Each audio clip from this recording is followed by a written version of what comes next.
11 years ago, on this very same day, February 12th, but back in 2015, in the capital of Allied Belarus,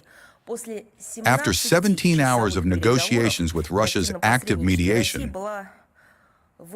a truly unique framework was developed, a unique document, package of measures for the implementation of the Minsk agreements. On February 17th of that same 2015, it was unanimously approved by UN Security Council Resolution 2202 and became the uncontested legal foundation, the so-called roadmap, for a political and diplomatic settlement of what was then an intra-Ukrainian crisis.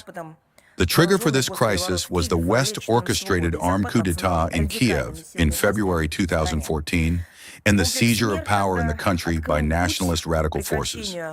The package of measures opened the way to ending the civil war unleashed by the government of the putschists against Donbass, where people demanded the observance of their legitimate rights to speak their native language,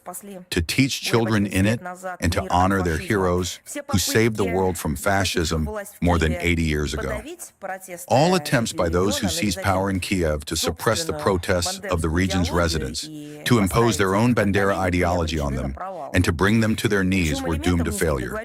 A key element of the Minsk agreements was a direct dialogue between the central authorities of Ukraine and the representatives of the Donetsk and Luhansk People's Republic, which had already been proclaimed by that time on a wide range of issues concerning the overcoming of the consequences of the armed conflict in the military, political, socio-economic, and humanitarian spheres.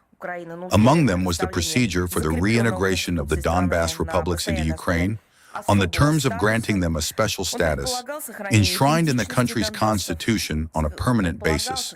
which presupposed the preservation of the identity of the Donbass people and the region's ties with Russia. However, Kiev sabotaged the fulfillment of its obligations, and the West turned a blind eye to this.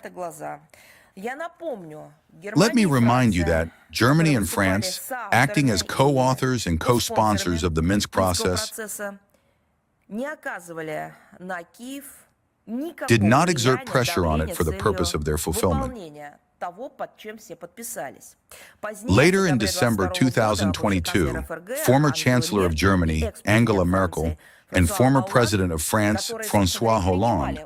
who in fact participated in the development and conclusion of the Minsk agreements at the time,